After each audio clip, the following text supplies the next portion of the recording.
I think we are about to be live in a few short moments.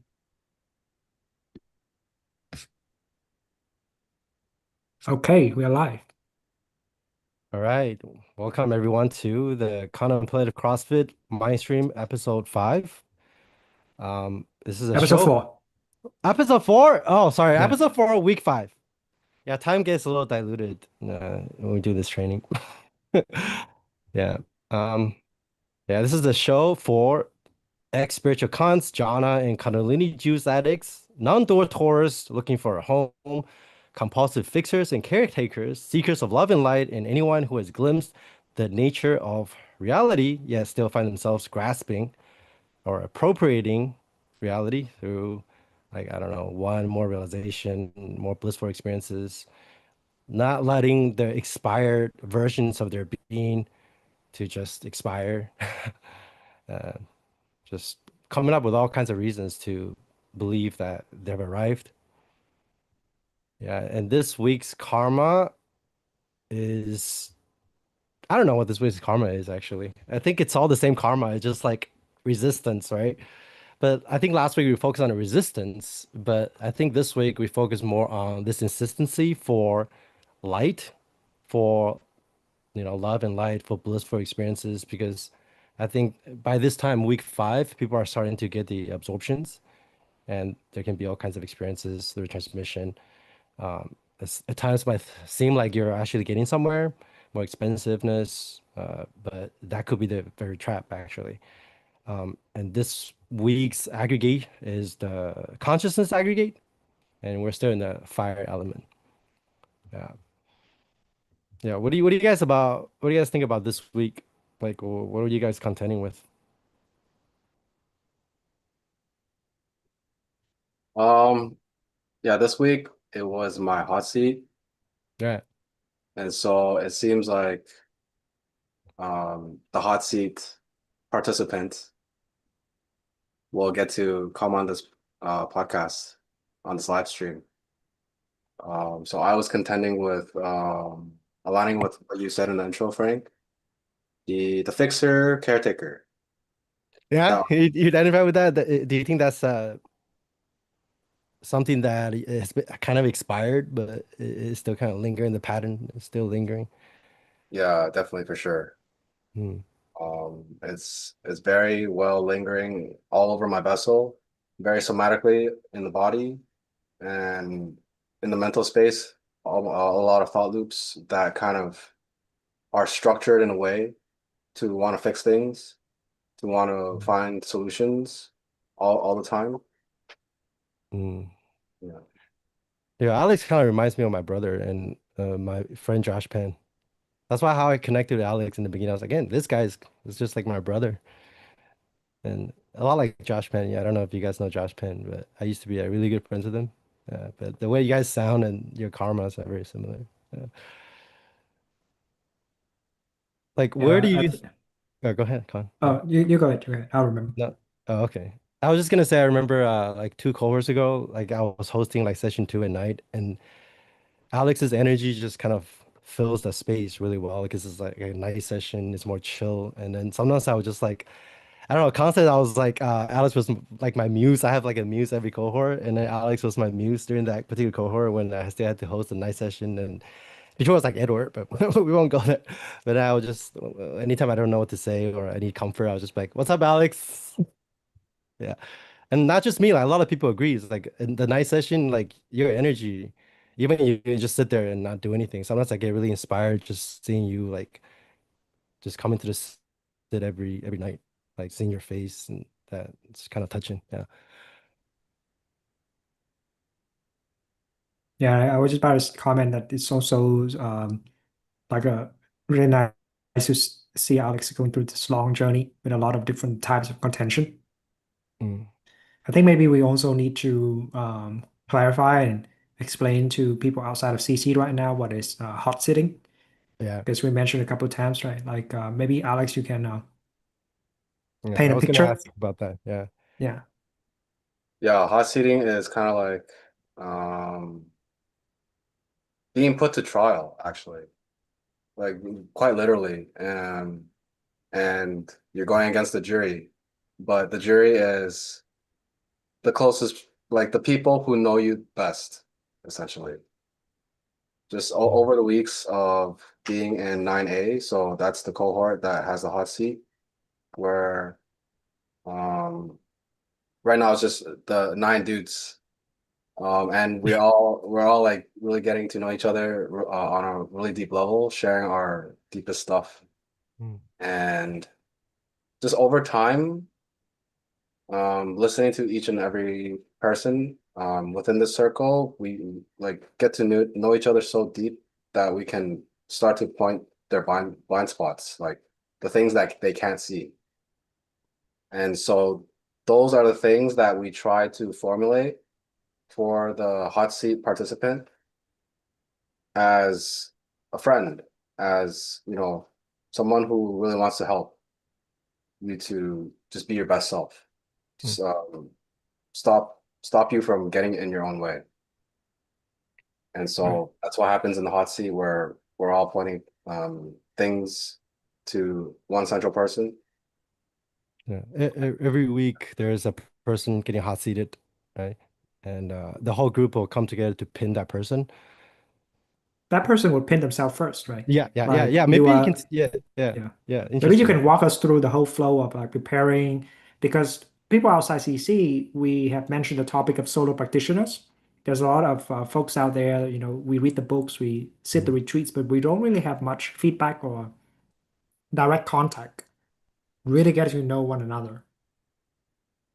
And this is the other side of that, where, like you were saying, that there are Mm. practitioners now who training with you, who pay attention to you, and now we create a structure where they would really be coming at you to maybe even sometimes violently point out your blind spot, things that you refuse to see about yourself. Maybe sometimes it's even a good thing, Mm.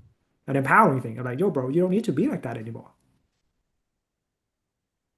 Yeah, so I can kind of walk through my process, just starting from like the announcement of who's going to be in the next hot seat on Friday, led by Adrian. Just from that moment, the pressure starts to build. The ontological pressure, it's both mental and physical. Very it just starts getting thicker and thicker, like you're putting on more and more weight as the days go by, leading up to the hot seat. Mm. How do you think that relates to purification and this whole thing about the fire element? Like you speak about heat, right? Like, Mhm. are you trying to gather parts of yourself that is getting ready to be looked at, poked at, that's generating this heat, right? Yeah, that's definitely the gathering. So the Mm. from the announcement of my hot seat was the start of the gathering phase. Mm. Gathering all the way up to from Friday to Wednesday, where the hot seat actually happened. All that gathered into from wherever, like deep within, and then like unraveled and just like brought to the surface to like the skin level, to like the mental level, where it could be seen. It could not be seen. It could not be illuminated Mm. for the fire to Mm. be earned, to be purified. Mm. And so the self pin was also an exercise at that gathering. That was really, I spent a good 3, 4 hours doing a self pin of what I think my archetypes are, what I think Mm. my common karmic loops I keep getting trapped in are. And so I came up with just the fixer, the the one who needs to like fix others, heal others, um, in a way that it's like I need to prove myself. It's like I need to earn my trust, earn trust from others, earn love from others. And so I would try to prove and try to like sculpt identities in order to like be better at whatever. Where do you think that where do you think that need to fix like originated from? Mm.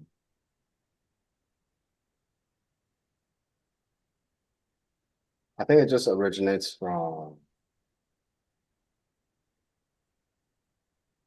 fear of being misunderstood by others. Mm.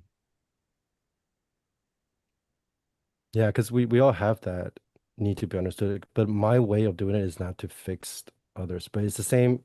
I guess you can say it's the same kind of, affliction on the structural level, but Mm. the representation of it is different, right? From each person to each person. And for you, it's I like this think, constant need yeah, to like take care of other people. But that's why like we love about you too, right? Like it's not something you want to get rid of. Yeah, so it's like when I feel like I get misunderstood, Mm, then my automatic response is that I didn't express myself well enough. mm. And so I think that's where it comes that like this whole loop just generates from. mm, I think that I was about to say the thing about being misunderstood generally is like the sense of not belonging, right? The sense of not fitting in is overall is a big problem. But I think when you stack on top of it is this spiritual pursuit, mm, this quest for awakening is get, double difficult in to be understood by others. It's very the path is very isolated, very has a very isolating effect, right? mm. Yeah, yeah, it's interesting. I wonder, maybe this is why we are so fixated on getting the insights and like more bliss. Like we split consciousness into like the one that's experiencing the bliss and the object of the bliss. Because I think, at least for me personally, that's how I was able to talk about these things and be understood. Because everyone loves bliss, right? Everyone loves like a good insight. But the moment that becomes its own kind of insistency, and then the consciousness would continue to split. And that's what this aggregate is consciousness, from the aggregates model means like split consciousness, split knowing. But the title of this episode is just listen, because the moment you try to find consciousness or even try to appropriate with like more bliss or more spiritual pursuit, then it's continuation of this same split, the same cycle of samsara. But then if you just stop, you don't like, I think Machen says something really interesting. Is like God doesn't hate you, you hate yourself. But in order to unpattern or repattern that karma, you don't like fabricate a bliss to replace the self-hatred or feelings of like, I don't know, oneness, whatever it is. But it's actually just to stop and listen. Yeah, I think when we receive the instruction of just stop and listen, it's Yeah. become so evident that we can't We can't just stop, stop. right? Right. Like we will Yeah. just like continue. Mm-hmm. Can't stop, won't stop. Yeah, but Alex, I heard you on a Saturday debrief. You gave a lot of, you had your own room, right? You gave a lot of really good advice to like Lewis and I don't know, Emmett. They're kind of working through the same, I don't know, doubt about whether or not they're actually stopping or resting. Um, yeah, how do you, how- you've been here like, this is your third cohort, right? Yeah. How do you know if you're resting? Or how do you know you actually stopped? Like, what are we stopping? Um, Because we're not stop. stopping thoughts that we always talk about. We're not trying to annihilate anything or even try to stop like bliss. Like, but what are we stopping? Well, from my point of view, we're trying to stop just trying to do anything about anything in the moment. Hmm. There's nothing to do. Just rest into whatever's happening. Because every things will happen, whether you do anything or not. And so when you like try to insist on like trying to Trying to rest a stop. certain way, like try to do a Yeah. certain maneuver, Hmm. like going back to the breath, going like focusing on, like doing body scanning, Vipassana. Hmm. It's just a layer. You're insisting on like how the sit should be, and you're adding a layer of resistance on top of like whatever is already happening in your sit. You're just like making it harder for yourself, actually. Hmm. So was your practice before more in lines with like, oh, there's a technique that you can apply, and then if you do this, you get that result? Or like, Yeah, yeah.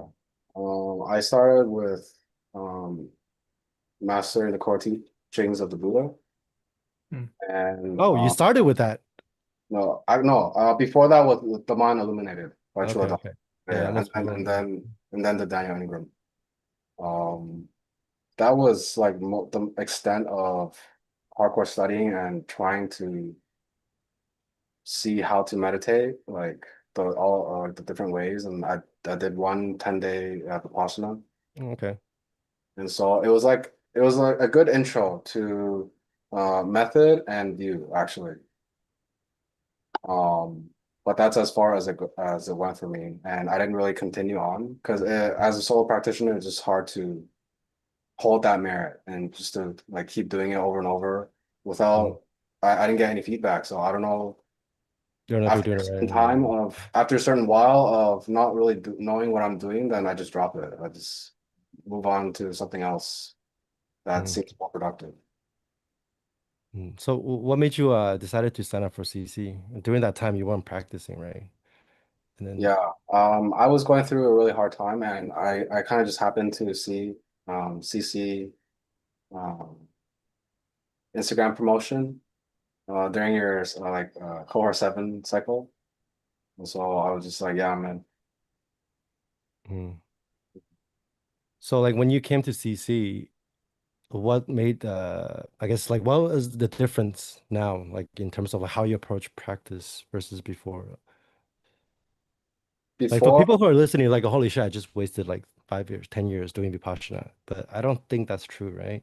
yeah, no, that's not true Mm. because just doing all those, you develop the merit, like all the discipline and at least Discipline. the knowledge to know, like the way to know what to look for, actually. The path to the wisdom is more clear to you than Mm. if you didn't do anything. And yeah, so all that, even though I did just a little bit of, the basics and did a lot of, kind of crazy esoteric research on my own, it all built a structure to be able to handle CC in the first place. Because Mm. I would say CC is quite challenging.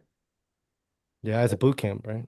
Yeah, like 90, 98, 97, 98% of people would not be able to handle this. You think so? I think 98% of the population Uh, can handle it. I would think it's why did you more say like, that? yeah, Hmm.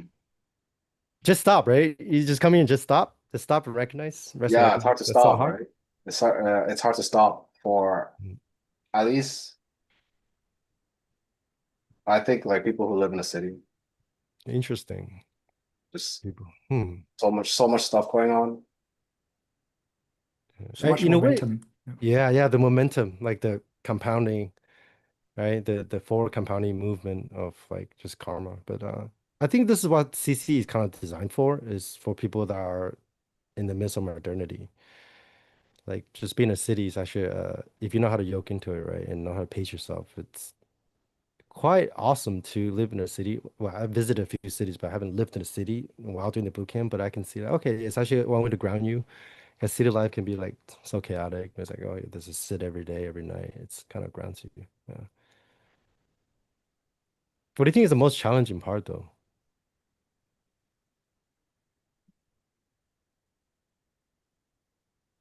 Most challenging part, probably the faith. Faith, really? Hmm. Yeah, Mm, interesting. Interesting. Yeah. the faith that this will work out or like this will actually be a thing that can totally change my life. Dude, I'm surprised you said that because I think you're just that's why in the beginning I was mentioning like just looking at your face, like I can just see like you have a lot of faith actually. Even if you in this moment maybe that's something you're contending with, but every time I look at you, I was like, yeah, Alex, he's got a lot of faith, a lot of heart. Yeah. Yeah. I think Yannick mentioned something about faith, right? And during the Hasi debrief, that was pretty interesting. Like he said, there's like three kinds of faith. One is faith towards yourself, another is faith towards another.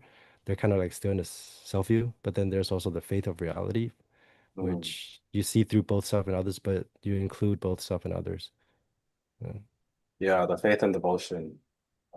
Mm. It's kind of like I pointed it towards a path of attachment. Oh, what do you mean by that? Like Like, a um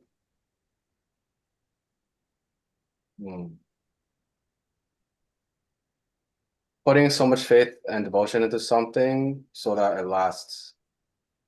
So there's like an insistency or the view of eternalism, like in how Yeah, you relate to faith, I guess. Mm. yeah. I see that coming up subtly. Mm. Because I think like when the narrative that we use to stabilize our reality gets confronted, naturally doubt arises, right? Mhm. And doubt is in that way is the training ground to see how much Faith. faith we Yeah, actually faith. have. Yeah, yeah. That you mentioned told me once you can't have faith without doubt. Yeah. Yeah. What do you Yeah, think it's about? so Go ahead. What are you gonna say? sorry, I just want to add, so when basically when I put my devotion into wanting something for it to last, when it stops lasting, then I just flip into nihilism. Nihilism. Mm. Mm, Yeah, this is flip-flop, like how we kind of ground reality, how we insist reality to be, so we can ground the groundless. Either the yeah. two most like famous ones are eternalism and like the reality has to be this Nihilism. way. This is the reality, and then the other side of that is nihilism. But Alex, I think during the Hasi, you are contending with even I was seeing you like in real time, like sinking into nihilism and then recognizing it. Right, that's kind of interesting. Mhm. Yeah, it's something I've been contending with since my college days. Just going through, probably went through 3 cycles of Dark Knight, and the last one being like the most intense. That almost ended my life. Mm. And, Maybe can you share a little bit about the belief structure from that extreme? Like what does a nihilistic believe in? mm. For me, it's kind of like I have no path anymore. Mm, I don't know what to do anymore. There's nothing to do anymore. I don't have to be here anymore. I have no purpose anymore. Yeah. So the so but then you're starting to see right through this training of like non-affirmative negation or like verifiement how even that can be its own belief, like the belief or the attachment to meaninglessness or even nihilism itself can become an identity, right? Or the Yeah. nihilist. Yeah. Yeah. So before CC, my maneuver was actually affirmative negation of like flipping over back to eternalism of Mm. I have freedom now. I can do anything. I can make anything out of myself. I am an infinite being, kind of thinking as an antidote, Hmm. which it helped me a lot, to be fair. Speaking of like the infinite being, like there's another quote by Mei Chen this week that I really like. He said, as blissful as it is to continuously expand as God consciousness, you can't leave yourself behind because like if you flip-flop towards one side of the extreme, you are by default also affirming its opposite, or you're pushing whatever is not that kind of insistency to the other side of ignorance, and that's what creates that split, right? It is the part of ourselves that we ignore. Yeah. Yeah. I always say that nihilists are not nihilistic enough. Like you just gotta take it all the way, no matter what it is. You want to go to eternalism, you gotta take it all the way. To nihilism, you gotta take it all the way. So even nihilism itself loses meaning, but then where do we stand, right? Yeah. I always see taking it all the way as like going for your 1 rep max. One rep max, but it's like one rep max, but it's a marathon too. Yeah. Interesting. You also in speaking about like view refinement, you're like one of the only people I know that are doing both cohort A and cohort D. There's a few, but I think you guys are training to be in initiatives, right? Mm. Um, cohort A we mentioned is kind of like the relational fitness thing led by Adrian, and cohort D is the review refinement cohort. What do you think about doing both of them and be on the anchor team? It's a lot of work. Um,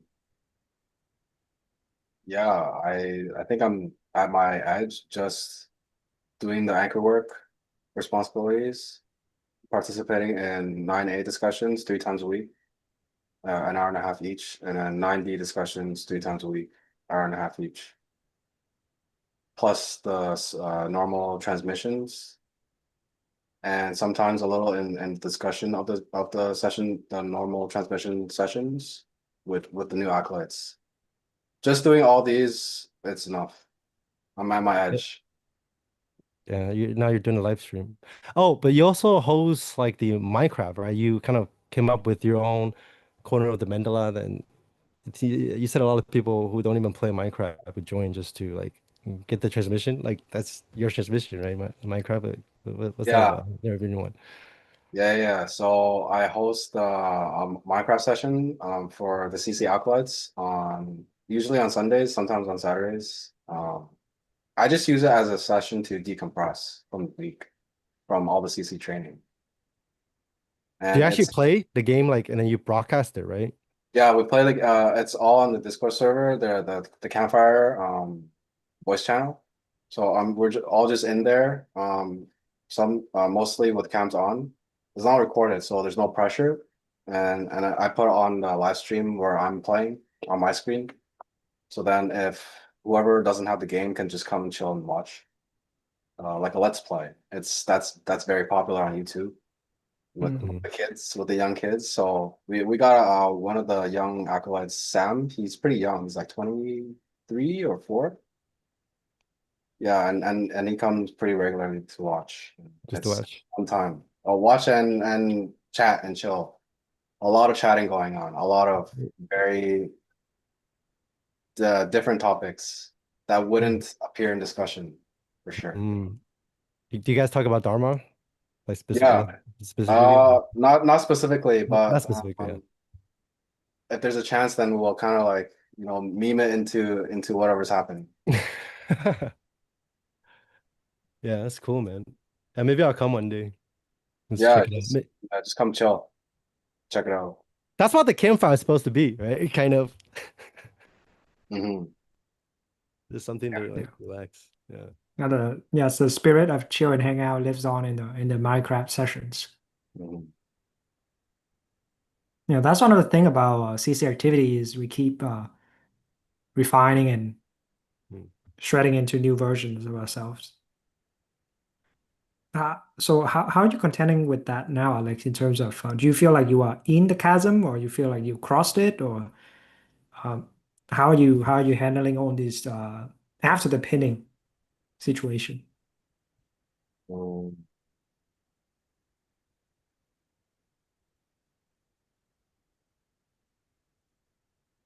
I feel like the hot seat was a crossing of a chasm that I have to continually cross. Mm. Um, but I don't have to cross it that much anymore. It seems like it doesn't have that much grip on me. How would you describe that chasm? So in the interim, it was a lot of purification that happened, like very intense.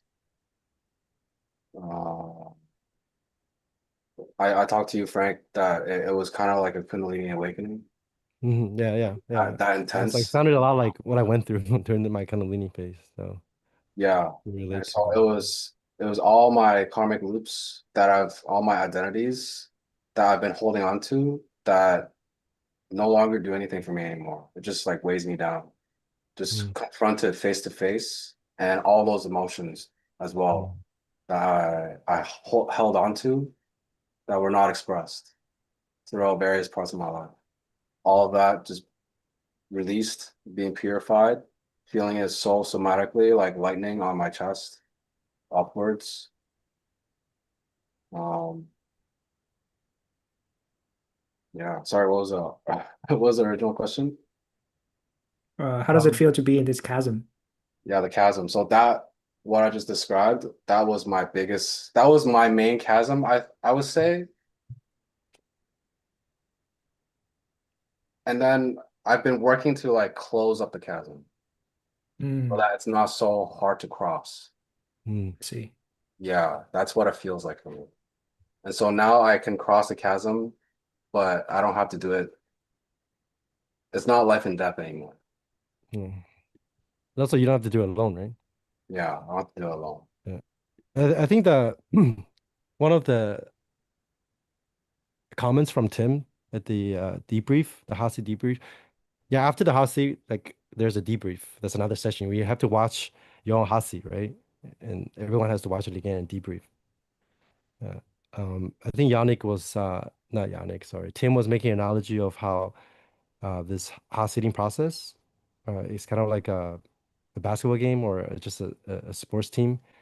It's a team endeavor, right? And then there will be someone who's like um, one person would carry the ball, and then another like would set the pass, whatever. Another would need to take the shot right now. It's like, okay, when do I ask Alex this question? Like, when is it appropriate? And then someone else will like hold the feel, and it's just like that particular hot seat. I've been to like a few hot seats just observing, but that particular one for you, Alex, is like very mature one, right? The sequence was like on point because like I think Yannick kind of asked you a question about devotion, and that sense of exactly what you said, like devotion turns into like self-erasure, right? Like something like that, like the flipping of the extreme views, and then that really unlocked something new, I think. And then like Chris came in at the end and just like showered you with love, even though we all wanted to shower you with love, but under Adrian's training, we understand the importance of like opinion and karma and how there's actually a sequence to these things. You can't just like boom because that might not work. They might be too intense, right? Yeah, and really seeing how like karma is like completely relational. It's like you work through your karma, and then I'm working through my karma. Yeah, we have some shared karma, Alex, right? Yeah, yeah, definitely Yeah. too. Yeah, yeah, and Yeah. I think it's really astonishing how relatable mm, those moments are. Like it's just so surprising that we can relate to those moments. I was not there in the hot seat, but just by reading the summary when there was a point about self-erasure, I was like, mm. whoa, oh, wow, okay, I do that too. I do that And too. yeah, Yeah. that's such a yeah, It gets so subtle too. Even after all these cycles, after all these like view refinements, yeah. you still have like tendencies to like either you Yeah, I think in erase. your hot set, Or, Frank, is yeah, someone was pointing out that you use joking maneuvers to just erase. yeah, yeah, yeah, yeah, yeah. I had my only hot seat like I think two cohorts ago. Yeah, and it was pointed out to me that I actually use my quote unquote gift. Like I've been doing that my whole life actually. I don't know if you guys can probably relate to that too. It's like I'm pretty good at yogically just going to like I don't know immovable space, but I'm actually like ignoring certain aspects of myself. Yeah, Mm, don't want to be exposed, and that was being pointed out during my hot seat. Yeah. yeah. How do you feel the inside of self-erasure have been continuing for you, Alex?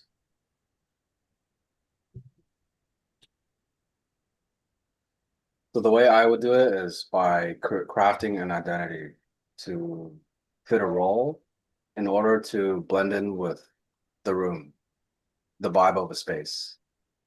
And so every space I walk into, I would feel slightly different, like a subtle split in every single interaction Mm, that I have with anyone. Mm. But that's also your gift, right? Speaking about your gift being your curse at the same time, if you Yeah. don't know how to relate to it, because like you're like really good at like I don't know yoking to people, right? Or like just reading the room. That's something I'm working on, like reading the vibe and and like the helper, the fixer also comes from that, right? And you have like really big heart, but then that could be your affliction too, right? Yeah. Yeah. Yeah. From me developing this heart, I absorbed a lot of suffering from Mm, others. And it feels like there's a subtle tendency to defend myself from it because it gets really intense sometimes. mm, Just really empathizing with someone, really yoking into someone's tragedy. And I've like since, mm, what was it last cohort? I think it was cohort 8. I had to attend one of my friend's funeral. Your friend's funeral, like you had a Yeah, friend that yeah, passed? yeah. From college days. Oh wow, Yeah, okay. he passed away from suicide. And so yeah, that's kind of the stuff I have to contend with. Mm, Just when such heavy events happen in my life, and I can't help but want to empathize, want to feel. mm. Do you think that Yeah. also became part of your identity to because obviously I think people like hanging out with you because they can feel how you're in touch with their feelings. Mm, Because I wasn't before. I was not in touch with my feelings before. Because I remember I was talking about this once. As a child, um, I remember my crying as a child, like 4 or 5 years old, and my mom laughing at me, like not taking my sadness seriously. And from that moment on, I learned that there are emotions that are not safe to express. There are many ways that are not safe to express, and so it's like I have to keep myself in this very well constructed shell Mm. to operate safely in the world. but then you also is really good at feeling to others. Like but you're now saying like you weren't always good at feeling into yourself. Do you, is there is that what you're trying to overcompensate? Is like, okay, there's certain feelings I can't feel, it's not accepted, and now that there's insistency on like feeling to everybody else, or Yeah, I think so. Yeah, now that you mentioned that, it makes more sense. Um, that it's mm, like because I suppress all these emotions that mm. I don't even know about these emotions anymore. There's no more opportunities to learn about these emotions. And so I started learning it from everyone else. Oh wow. Mm. So you think that that flip flop is the same as the nihilism and eternalism and like devotion? Like maybe you're devoted towards other, like being the fixer, being the helper, but simultaneously you're attempting to erase yourself, Yeah.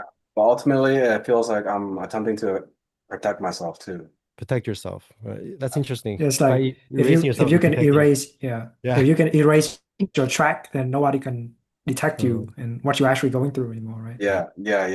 Exactly. Exactly. Like a cat. Yeah. Dude, I think when most people talk about like the self or like erasing or seeing through the self, they're really only talking about a very tiny slither of the entire architecture of like a self or reality.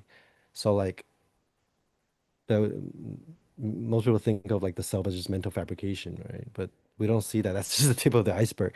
So that's when you can, oh, I can seemingly erase the self, but then you're actually solidifying a whole bunch of other holding patterns that are ratified as a result of you not seeing like the whole picture and just simply like insist on a certain version of the split mind, pretty much, right? Yeah. Mm. And it How are was, you like? Go ahead. sorry, Yeah. I was just gonna say it was hard for me all this time to see because I have so many versions of myself. Yeah, yeah, interesting. Con, you can kind of relate with that, right? Hmm. Yeah. Definitely. Yeah. I think that's because when I was reading about the self-erasure insight, I was like, wow. Mm, Because I see that show up in my path, my journey as well, of not be able to have a well a very well cohere psychological center. hmm Essentially, mm, like my sense of privacy was never truly developed. It's like, oh, I'm by myself now. I can just be myself. Like that doesn't really occur to me mm, growing up until like very much later, very much more recently that I see that, oh, when you're by yourself, this is how you not rush into, watching something or even doing tasks or like it's time to just stop. It's a Saturday night. You don't need to do that extra 1 hour work of task. Right now, you can just actually listen to what's going on. Listen to yourself. mm, And then I was starting to notice that, oh, that part was abandoned in high school, that part was abandoned in college, that part was abandoned like when I finished college, went into, and there's all this fragmentation that was going on. Yeah. So I think how I relate with Alex Insight in that way is with this self-erasure is when we're by ourselves, we just carry on with some sort of a very heavy set of coping mechanism. And there's just not a lot of joy exploring and trying new stuff. At least that's my version of it. I was seeing like, wow, who am I living for again? mm. When you say the psychological center, would it be kind of correct to say that I guess going to this spiritual path of like, I don't know, seeing through the self, there needs to be a healthy ego first before you can deconstruct it because you still need stability, right? Um, yeah. Yeah, I would say so. Because the training's hard. It's Yeah, taxing just on the body. If you don't know how to ground and nourish yourself, you're fucked. Mm, yeah. Like right now, I see that it's just literally a lack of just conventional, practical adult skills that holding me back on the path. Just like, how to sequence, pace myself in the training, in the gym, uh, watch my diet, prioritizing my sleep, things like that. mm, Ensuring I am hydrated enough. Because otherwise, like, it's just literally too much stress. I feel one of the ways that I'm trying to describe how it feels to be going through a like a karmic purification cycle in the bootcamp is you feel only excessive compounding. It's almost like you are karmically fat, you're karmically obese. You can't move around. It's just like Yeah, so heavy. Like mm, I'm yeah, so fat right now. Yeah. yeah. Like it feels like workout soreness from having done nothing. yeah, I think Mei Chen said it's kind of like the transmission is kind of like foam rolling. Mm. Yeah, yeah. You, Uh, you build up all those scar tissue. That's what scar tissues are. I used to have to deal with scar tissue when I was lifting heavy and incorrectly a lot of the times, and those like extra compounding that didn't need to be there just builds up. Like the Yeah. body keeps a score, right? Yeah, and And that's what gets purified, right? It's yeah. It's not Taylor like also, yeah. go ahead. Taylor also mentioned that Mm, there's a lot of parts that's locked away, and in mm. order to let those parts actually crawl out of the depression cave, it's gonna get worse Oh before it yeah, gets better. yeah, yeah, yeah. I It think feels like it's mhm. because it doesn't like there's that phenomenon when the dark night cycle comes, we feel like we haven't started that path. That would be true because that version of ourselves hasn't started the path yet. Mm, mm, mm, Like that version is still stuck in third grade or something like that. mm, mm. Yeah, also just coming in to see the cycles of like expansion contraction more clearly. It's like, oh, the dark nights, but the other side of that is the bliss. And for a lot of people, the insistency on bliss and cultivating the perfect condition to be spacious during practice or off the cushion, that's actually its own trap. That's not different than, avoiding dark night. Because like, people go through dark night and they're like, okay, I'm finally letting all those stuff come out and letting it get like, purified.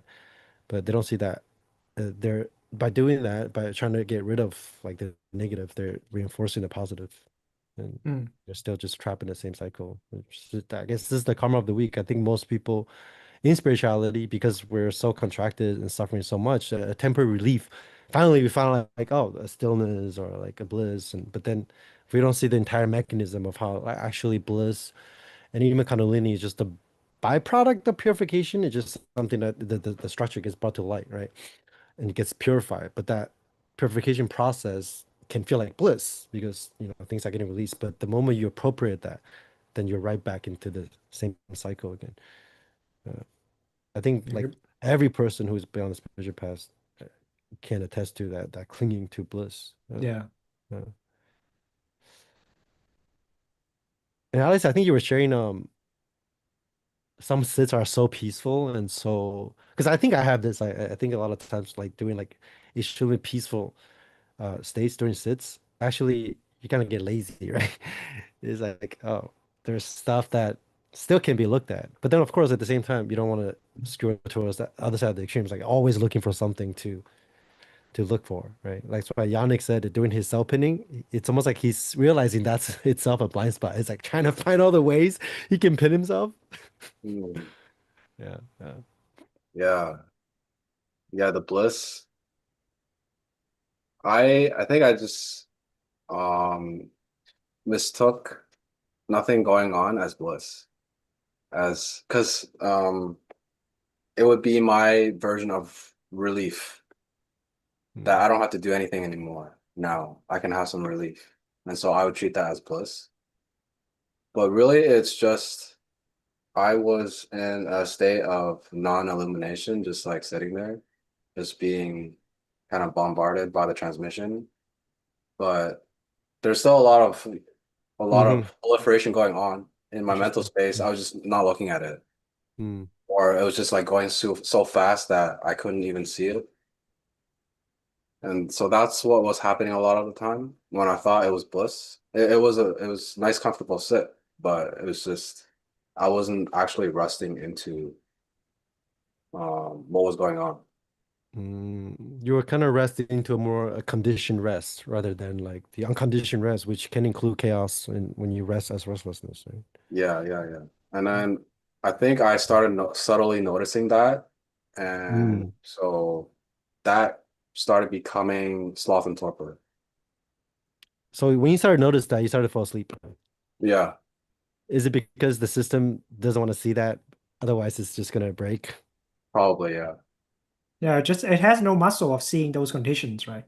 yeah. Mm. It's like a brand new territory. So we don't have like it's too much to take in those new information. So probably that will hit that. And if we jump too much into the unknown, we'll just black Mm. out. Mm. Yeah, and so a lot of cohort 8 was that sloth and torpor. Just contending with that. Most of the cohort. It's like during the sit, my head dipping a lot and my posture getting like curled up or like Hmm. my shoulders like lifting for some reason. Just yeah, a lot of those contortions. You know what's funny? There was a phase when I was mistaking that for cessations. For like, oh, actually, I'm getting a cessation. Wow. Yeah. How like okay now after seeing that insistency towards like equanimity maybe and realizing that maybe that's a way for your system to not examine the conditionings and now seeing that and falling asleep, how are you continuing with that? Like what are your maneuvers? Yeah. Yeah, so I was contending with it for a while, just like kind of trying to fight it. Like, you know, how conventionally a person would try to, force themselves to stay awake in that way. But then realize more and more I realize subtly over time that I can just rest into the tiredness, that feeling. Hmm. And I got better and better at resting into that, um, more and more stable of resting into Mm. almost falling asleep, edging, almost falling asleep, Mm. almost losing consciousness, edging in that way. And then yeah, I think I'm at a good skill level with that. Yeah, you need some kind of finesse, right? Yeah. Yeah. And I think Machen also this week talked about how resting, when it's folding back on itself, the recognition just illuminates. yeah, I guess when you rest without like trying to like, oh, I want to stay awake, creating that resistance, even that slight separation, right? Or I don't know, just whatever maneuver that you're trying to pull in order to not be sleepy and just rest as the restlessness itself, then there is no gap, right? When there's no gap, the recognition just happens, right? Like the recognition, or the reason why it's called recognition is because you recognizing, right? So if you truly rest, there will be recognition, because recognition rest is not like separate at all. But then if Yeah, you, hmm yeah, yeah, and I feel like I have hit those points of recognition where the tiredness suddenly drops, and then uh, I think I'm in the consciousness aggregate where it's like mm, everything, if there's no content, everything's hazy. After coming out of that, there's no memory of it. mm. That kind of feeling. Yeah, I think it's interesting that we spoke of the consciousness aggregate in this cohort as partial presence. Yeah, because Mm. consciousness as an aggregate is still partial, right? But once Divided. you, Yeah.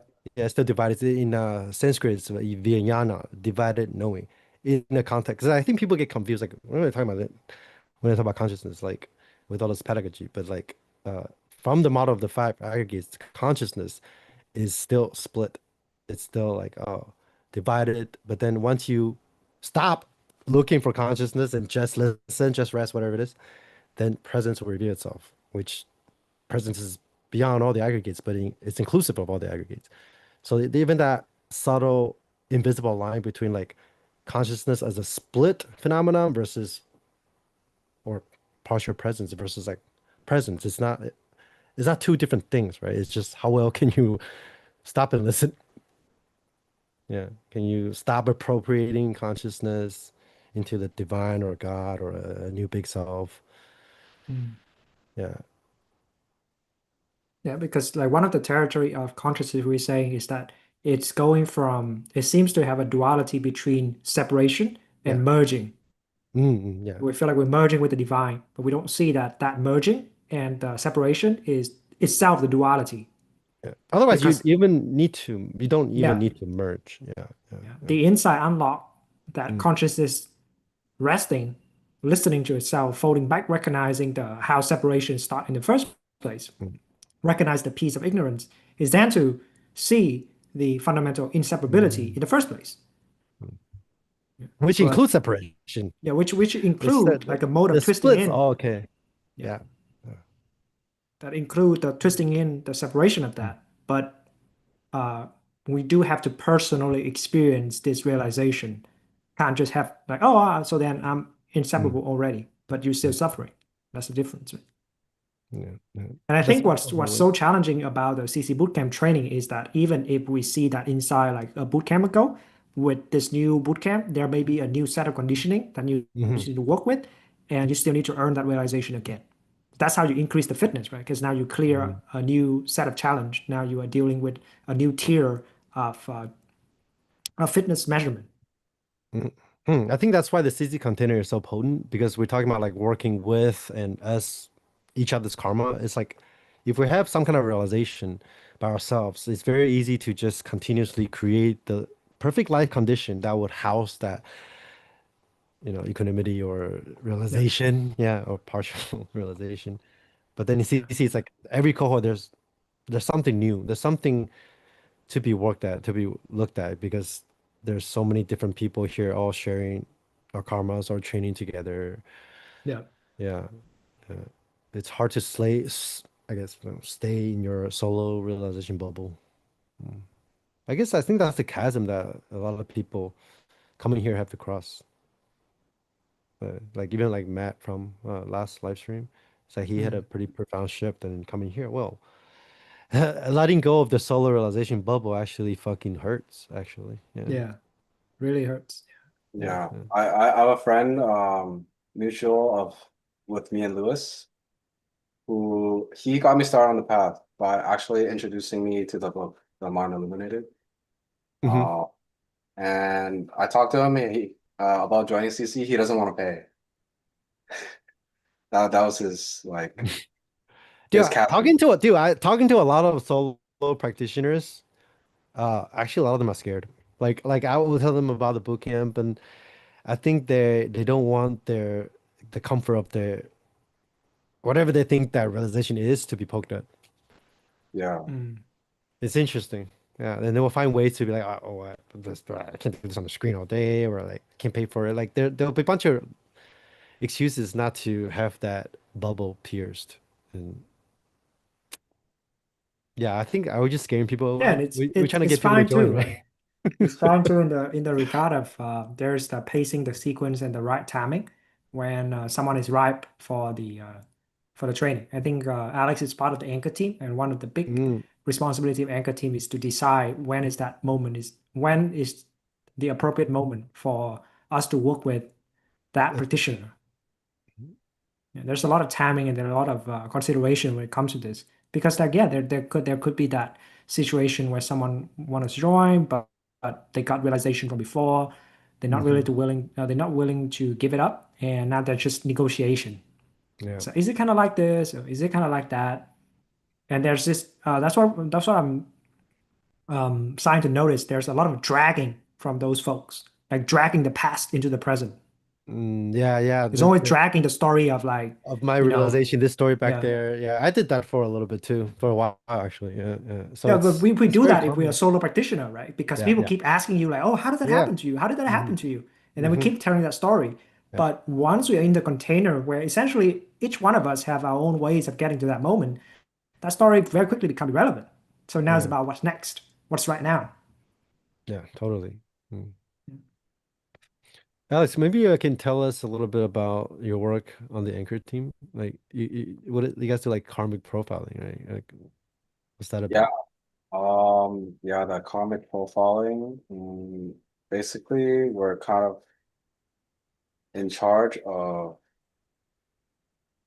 looking at the acolytes and any also the new cohort 10 Applications. Yeah, yeah. applications. Yeah, yeah. Yeah. We'll look over your profiles and try to like see if you're a good fit. Or like for the acolytes case, like see where your progress is at. Mm-hmm. Yeah. How do And you? with, I know this is a broad question, but how do you determine who gets in? But Khan just said every core is different, right? Because there is like a tapestry and a mandala to a different mandala to each cohort. So it's not personal, but like karma, like how do you separate karma from being? I guess is part of your training, right? yeah. Yeah, like I've been an anchor for only like 5 weeks at this point, so I can't say too much to that. But from my point of view, we want to work with the karma, but then we need to see if the person Mm. is fit enough for us Interesting. to work the karma. Mm. Because it's a codependency, right? It's a relationship that we are Co-creation. Yeah. Mm. yeah that we're cultivating here, and Uh, it depends on everyone's participation. Mm. And so if you're not participating in any kind of way that would really help you, but you're just like so resistant to it, then you're just not gonna progress. mm. Yeah. I think Khan said even if you just decide not to join or whatever, or you didn't get accepted, just by applying, you're getting your karma read by like 20 people. Pretty much. Yeah. Yeah, that's I don't think there's no service out there that does like karma profiling like this, right? I don't think. Yeah. Yeah. That the Yeah. process of application in CC is very like just so much so much So much going on, attentiveness. a lot Yeah. of attentiveness going on. I'm even like I can't even do this. This is like all the minute details into consideration. It's like wow, it's just pretty rigorous. Yeah. Yeah. In order for us to optimize, because each cohort, each cycle, we don't take that many new practitioners actually. So within that small group, we have to see the composition Hmm. and how does that group fit together.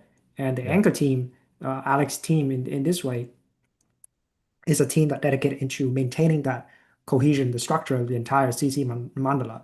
So there's a lot of things going on with that. And yeah, so even if you just lean in, apply, there's that possibility of whether this particular cohort will be a good fit. But Mhm. regardless, there will be the process Advice. We can of give you someone, some, yeah, like yeah, maybe you should do this now or some advice, yeah, suggestion on what's the next suggestions. move, yeah, recommendation, or maybe you can check out this material, or we point out this way. And I think we are also getting much sharper at recommending and like setting out those communication, which I guess now actually beginning week 6, we are also starting officially the new promotion cycle for cohort 10. Yeah. One of the things that I guess the Mm. people on the live stream here can check out very soon is our embodiment workshop, which will be hosted on July 11th. And that's something that's done by John, one of our operators, one of our senior mentors. And we essentially going to walk people through on how to establish and build the foundation of their sit, Mm. like posture, how to position your body, your spine, your shoulders, working with your breath, going beyond just the John would distinguish between just sheer respiration, just gas exchange, and actually working with the animating force, animating energy of Subtle body breath, right? subtle bodybuilding. Yeah. Yeah, subtle body breath. Yeah. So exciting stuff is coming up. Yeah, Alex, do you remember when you applied for CC? Like, what's that like? What was it like? It was a pretty simple process. You didn't think too much about it? Like, no I didn't pressure. think too much about it. There was a 10-minute intro. That's basically all I did after filling out the form. And I just went in raw because that's I already felt that that was what's expected of me for some reason. Even Mm. though I didn't at the time I didn't know too much about CC and I didn't even do the public practice week before course 7. It was Hmm. just like the Saturday I dropped into the debrief and I'm like, how do I apply? Where's the Discord? I You heard the signal. heard the signal. Yeah. You listened. I listened. I remember, Alex, I think in Mm. that meeting, that Saturday debrief or one of the first few sessions or something like that, you were asking a lot of esoteric questions to suss us out. Yeah. Wait, is that to suss us out or is that to affirm your own esoteric framework? Because I know you are very esoteric, at It's just least to yeah, just to affirm because I just to am affirm. always doubting myself and what I know. So you actually wanted something esoteric, or I wanted to confirm if I was crazy or not. And do you have an answer now? that's a pretty constant thing. Am I crazy or not? Do you have an answer for that right now? Um, both. It's both. A good view of refinement. Yeah, right now it's both. Yeah. Yeah, because in CC But we can get very esoteric, but we're also super pragmatic. It's like the whole yeah, range of things. Because Alex like experienced sorry, I remember Alex was going through certain phases of like leaning towards like the esoteric hardcore, like when during like your kind of lean thing, I was like, that's kind of your old conditioning, your meaning making framework around esoteric experiences. But then I remember there's one particular call, you're just like, I don't care about esoteric stuff at all. Like I just dropped all that. And then boom, and then you went through a foldment or a purification, and then the consciousness started appropriating that based on your old framework of I guess your love for the esoteric, right? But then now you're kind of how do you contend with both? Like the side of you that just dropped the esoteric or it's like I don't care about this at all, and then the part of you that still like really loves the esoteric. And that's a lot of the fire element training is to contend with paradoxes and let them cohere on their own, right? Yeah, yeah. Yeah, we right got a now. couple. Oh, we got Sorry. some Oh, questions? yeah, we What got some question? question, but please go ahead, Alex. I'll read it Yeah. out. Yeah, I was just gonna say I'm pretty chilled about the esoterics now. I still have my tarot card decks. Didn't you used to wear like your friend sells some like a jewelry that actually like Oh, yeah, this I saw yeah it. that yeah. Yeah, it's pretty esoteric. It's like it's called tensor technology. It's like based on ancient Egyptian tech Oh, how do you from know it's real? Is it really based on? No, he made it himself. Like Oh, the okay. measurements, like Oh, how you make it, the Oh, methodology, cool. and the exact measurements. That's the tech. And Oh, so okay. this he my friend he made it himself, blacksmithing. wow. Yeah, like raw silver rods, and then he just does all the twisting, and then blowtorch, does the hammering. Yeah. Yeah, you showed What me his what's Instagram. Yeah, what's the effect of that? yeah. This is called a harmonizer. So actually, energetically, it smooths things out, Mm. and I actually feel it.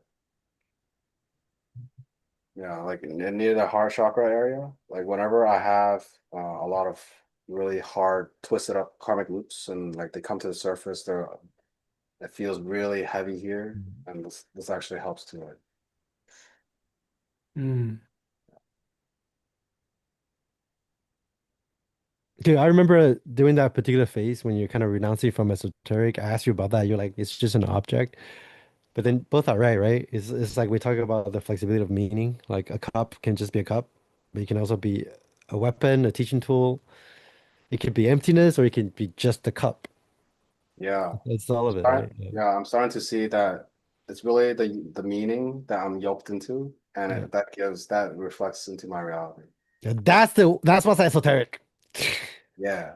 That you can be completely non-esoteric or simultaneously be completely like out of your mind when it comes to esotericism. That's what's crazy. Yeah. That's just to showcase the flexibility of the mind, how we understand aggregation elements and just the structure of like reality. Yeah.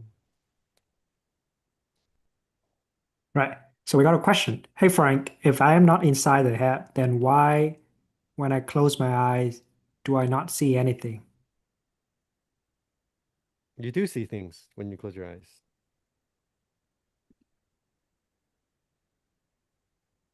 Sam Harris actually has a meditation like asks you to close your eyes, but then just seeing how actually you are perceiving infinitude.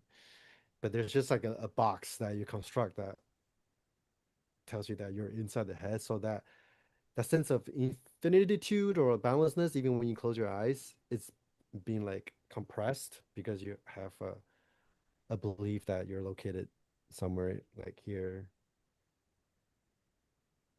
Sometimes we can have, I think sometimes people also receive specific instruction to relax their eyes even when they close, right? Because we're still straining to try to look for something as Mm, if we're still opening our eyes. And there are also maneuvers in the session where if we relax this, there could be more light that comes towards us. mm. Or like there could be like a light detection, and that could open up to visual spaces or Yeah, vision spaces. Yeah.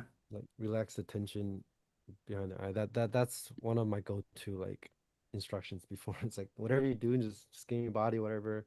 Watch your breath. You can do all that. Just relax the eyeball because we're conditioned to perceive from you. But actually, that ties back to the karma of the week. Like we are so conditioned to like make something out of nothing, right? There's has to be an object that our attention has to like gravitate towards.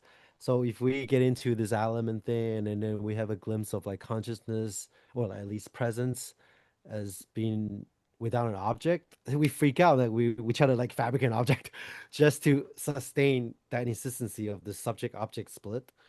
And then we turn consciousness into the subject by constantly trying to fabricate an object to perceive. And then the Mm. consciousness then becomes the new self that's like perceiving like whatever it is that you insisting on fabricating.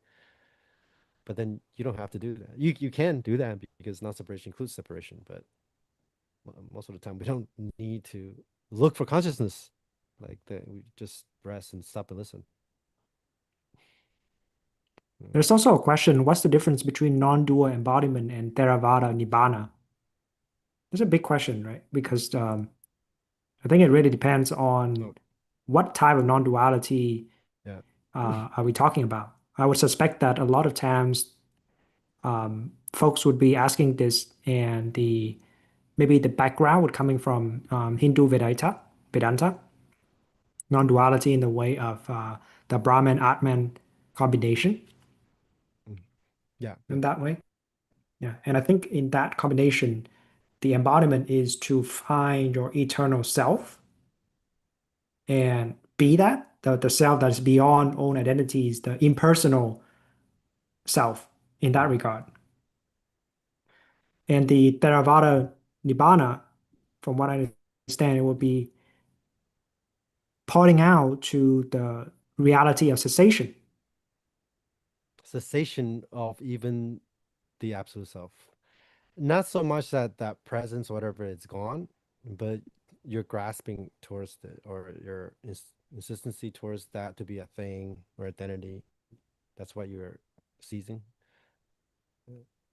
Yeah, I think like Kant said, like there is actually different levels of non-duality.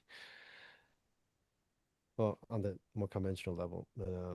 Yeah, when you speak about non-duality, is it non-duality this way or that way? That has to be nuanced out. It's hard to answer that question without like really teasing out what you mean by non-duality. Yeah. Like, these are the questions that it's like an entire thesis or Mhm. entire life's work of scholars and panditas would argue over centuries with each other. Yeah. Speaking of the Pandita, I was listening to one of Taylor's the latest view refinement presentation, and then he said that actually, you know, all this fights about like Buddhism being right because Buddhism understand independence and dependent origination, the Hindus they don't got it right, they're still clinging on to the big self, like essentialism. Actually, Buddhism is not really any more special. It's just like in that time of the history, that was the tool. Buddhism itself is a tool to loosen up the grip or the reification of collectively. The phase before that was the insistency on the big self in that kind of like um cosmic what's that word I'm looking for? Theology, not a theology, like a cosmic framework of how things should be.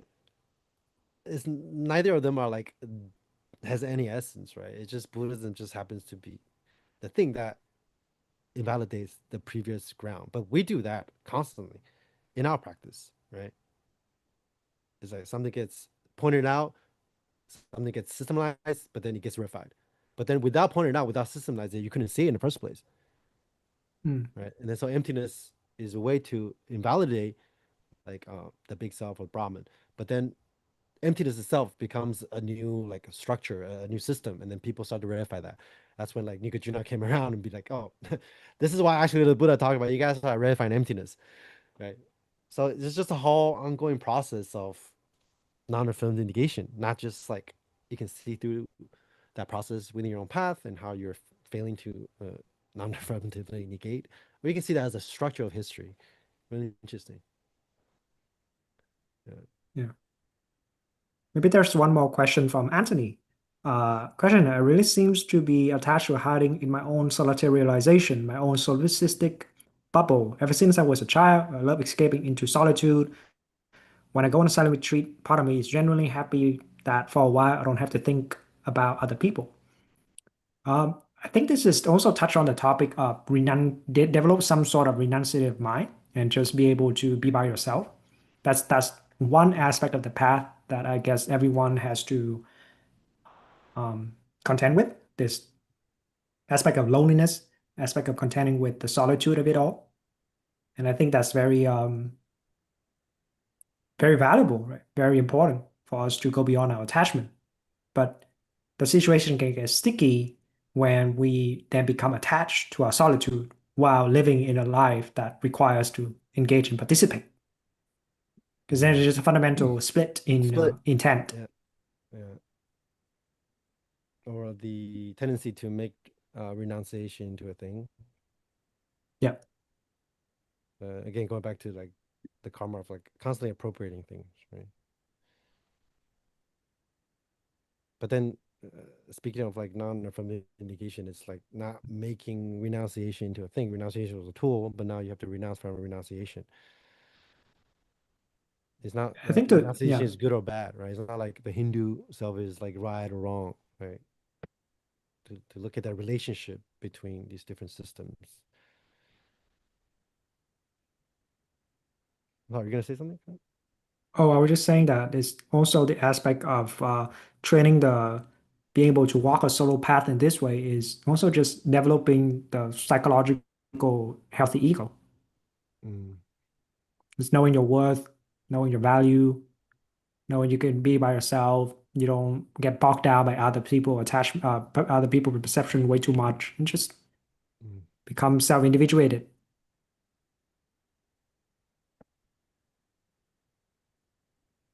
Yeah. Oh, Miles, the guy who was asking on the question about doesn't doesn't see anything when closed eyes. He has a follow-up. I had a subject-object collapse with a Kundalini explosion on Xmas Eve a couple years ago. Spent 4 days of Christmas in a state of 360 awareness where attention equally spread. Is the goal to get back?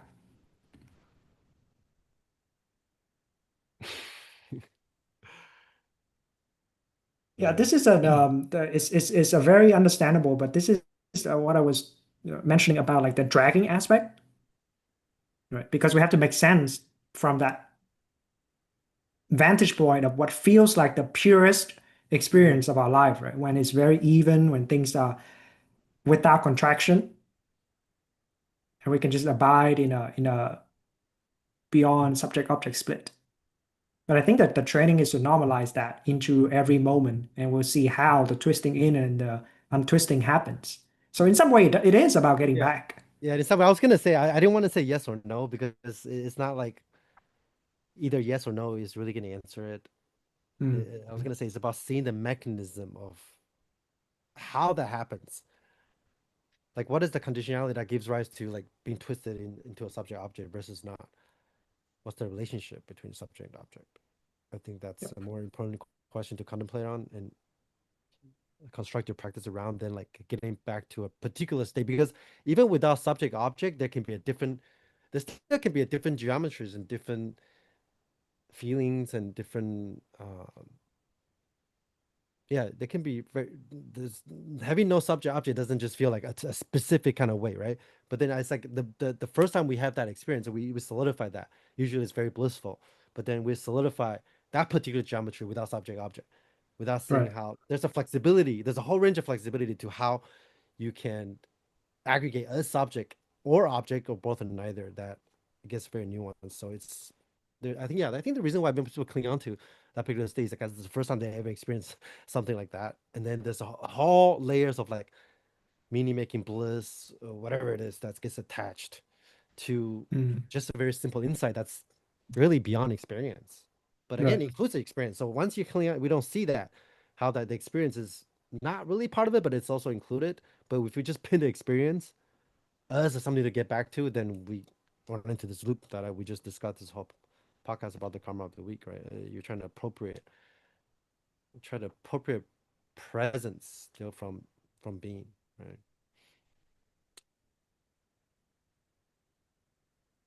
Yeah, that's a very complicated question to be honest. Yeah, because I think this is what we're Anything to add to that, Alex? yeah.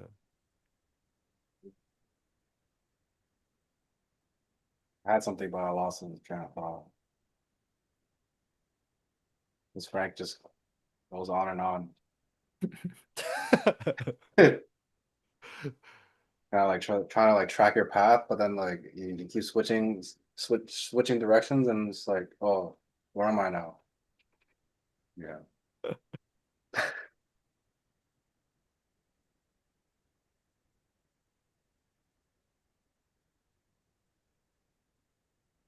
Okay. Any concluding words? Wrap up the episode 4. I think it was quite beautiful exchange with Alex. I really enjoy this one. Yeah. It feels like I don't know what it feels like. It's a little different than the previous ones, I I try to bring the chill. I think I'm programmed with it now. think. I don't really want to deconstruct it. I like to chill.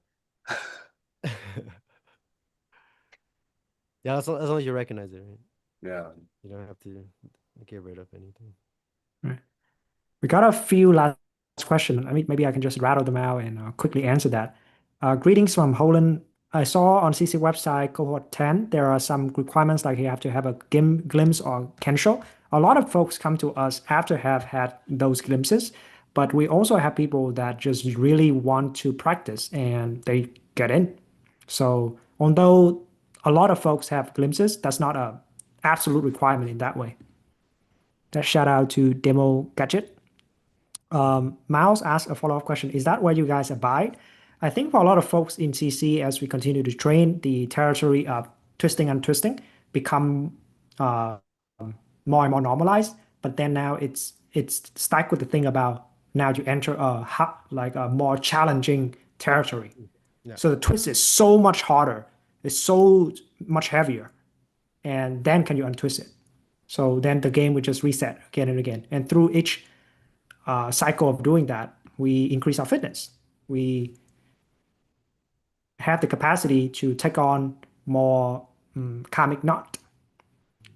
There's also a question, is that state of 360 always going to head in a direction of fading eventually because you attach to it? Um, You mean does attachment like obscure it? I don't know. It doesn't fade, right?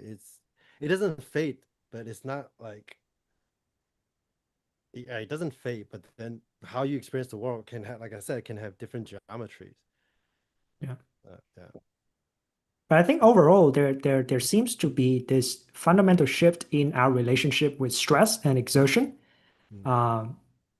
We very understand, and this is a split between our acolyte, which is like the people that we train, and our team members, which are the initiates. There's different standards, right? So I think for the acolyte, it's fine. People want what we want, and we're just looking for some sort of respite, something that we can relax and recover from all the burnt out that we experience throughout the path, right? That's perfectly appropriate to want to feel bliss and want to just release from the stress. But as we continue to train and get to the point of becoming more and more well established on the path, I think we have to contend with the fact that life is stressful. We have stress all around us. That we can be a practitioner that can deal with our stress, but now because we've seen through our own self-emptiness, the karma that we're dealing with come from our parents, come from our children, come from our wife, our partner, our co-workers, our boss, and they don't know how to handle themselves. So now you are stressed with them. Ask them. So you work the karma when you are entangled with them because you are married to them or because you take responsibility for them. So it's not as like that. That's why like going beyond the solo realization is such a chasm that your life becomes something else. Yeah, I but I'll think say you don't suffer anymore, but then there's still stress for sure. Yeah. Actually, the stress is what's being used as a fuel for further like refinements and progression. It's like that's why sometimes we talk about like eating karma, eating karma in order to spit out dharma, shit like that. But yeah, I think I just want to make like maybe one final point. I think a lot of these questions about like, oh, are you abiding in it? Does it fade? It's still coming from appropriating realization with experiences. yeah, there is a Realizing state that looks like it's not that a over state. there, right? Yeah. Yeah. But the tricky part, like this is where the review refinement is. Right? It's like it's not a state, but includes all states and experiences. But no states and experience can touch like the unconditional, whatever you want to call it. Yeah. So if you don't have that view, it's your mind is going to appropriate it. Is this an experience? Is this gonna fade? All that's still like in the realm of conditioned existence. But the condition is not apart from the unconditioned. But no conditions can touch it. Mm. That's why I think Machen has a really good pointer. He said neither center nor centerlessness. Because I think a lot of people like reading about this perception shift, they make centerless into a thing without realizing that if you make centerless into a thing, there is still kind of a subtle center, like somewhere that you're verifying or not looking at. Just the same flopping back and forth between like eternalism and nihilism. It's the same mechanism. But if the instruction is like neither resisting nor not resisting, neither center nor centerlessness, oh shit, what is that? I think we can end with that. Centerlessness is an extreme. Definitely. All right. Ending with that. Thanks, Alex, for hopping on. Yeah. Thanks, Alex. That was very enjoyable. Yeah. You Thank you guys. guys for tuning in. Next week we have Yannick. Yep. He's starting to feel the heat already. Yeah.